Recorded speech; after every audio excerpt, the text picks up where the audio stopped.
Wrapping up the video with the scar. In my opinion, you can even say that, you know, with what they... All you gotta do is push it forward. What's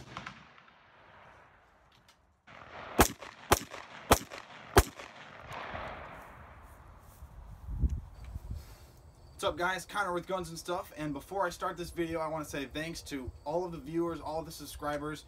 We're almost up to 450 subs, hopefully going to be up to 500 here soon, and we greatly appreciate that. So what I've got today is I want to talk about something that I have that I don't think many people have seen or even know of, and this is an Aimpoint 1000, and this optic was made, they started making it in 1987, and they discontinued it in 1991, so this thing is almost 30 years old. And I was lucky enough to get my hands on one, and this is my optic now. I acquired it, and I'm just going to go over some points and kind of show you the differences between like a T1, which used to be my main optic for this rifle, and it still is. I'm just using this for you guys, and just kind of go over some stuff. So this is the Aimpoint 1000. It was launched in 1987 up to 1991. It has a 9-level brightness switch, and there's no extra bright setting like you see on a T1. So usually when I'm out here, it's sunny like this, I crank it up to 9, and it's still, I can make out what the dot is, I can see it, but it's kind of hard to see. It's not night vision compatible, so it's not like this is a totally different red dot than what you guys are thinking of, like with the T1s and T2s and the EOTechs and stuff like that. This is old school. So it's still anti-reflective multi-coating lenses, so that's pretty cool. And you can see the front lens here is still at an angle like all the rest of them are. I think that's just to kind of prevent some reflection and stuff like that.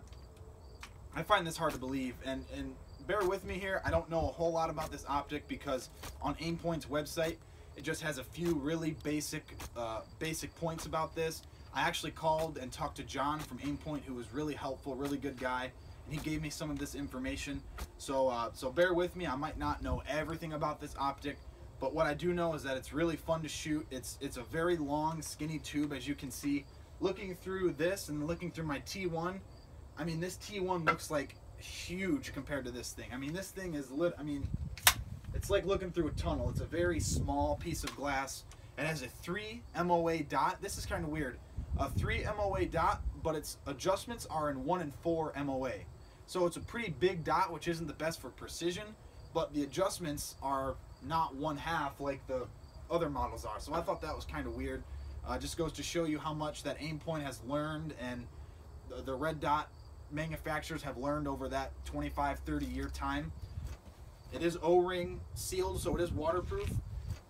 It takes where's my notes here? It takes 2 D375 batteries, and this is the big point here. This was the big selling point back in the day.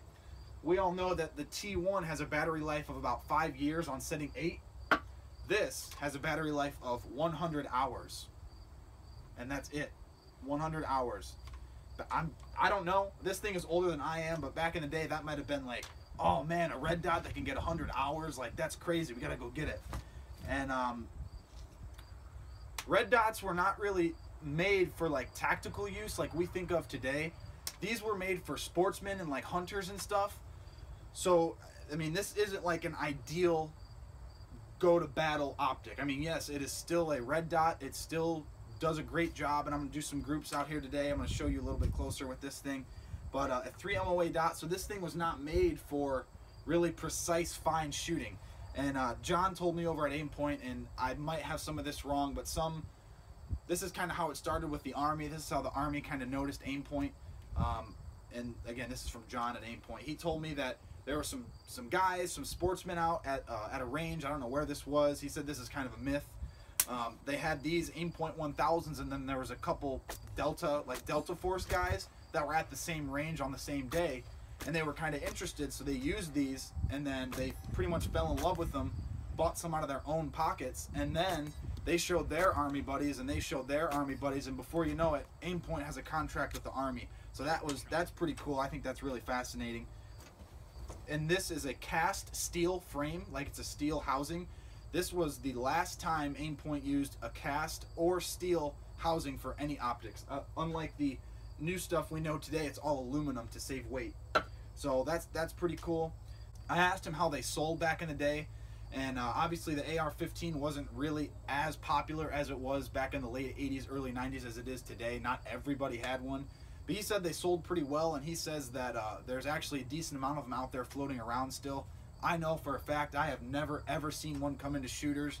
This is the only one of these I've seen other than on like Google and Google Images and stuff. So I haven't seen that many, but he says they're out there. I asked him how much this cost back in the day, and he said their records didn't even go back far enough to have him tell me. The last time they stopped is with like 1993, and that's when this was discontinued. So I do not know how much this cost back in the day. I've been using this thing for, oh man, I don't know, maybe 2 months now. No, July, August, September, yeah, about a month and a half now. I haven't had that many rounds through it, but I mean, it's an Aimpoint. It's fairly quick. The only thing is it's looking through a tunnel, but I mean, it's pretty quick. It's still a bright, nice, big red dot, 3 MOA. I'm gonna do some groups for you guys and get some hits hopefully. But I just kind of wanted to show you this. I've had it for a while. I've wanted to do some sort of video. I think it's pretty cool. I like old stuff like this. I know some of you guys are probably thinking like, why would you want a 25-year-old red dot?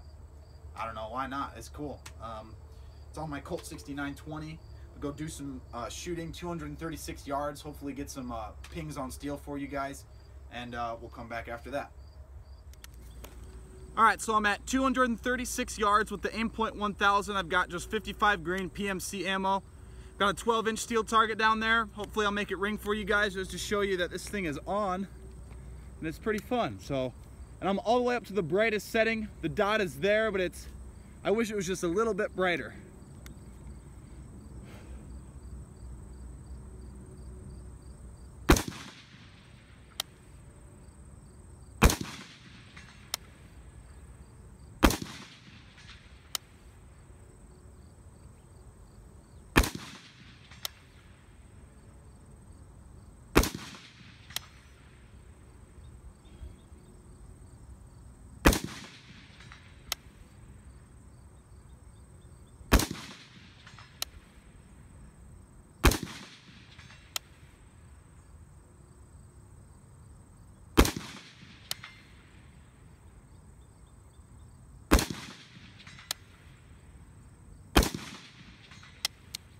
Cool.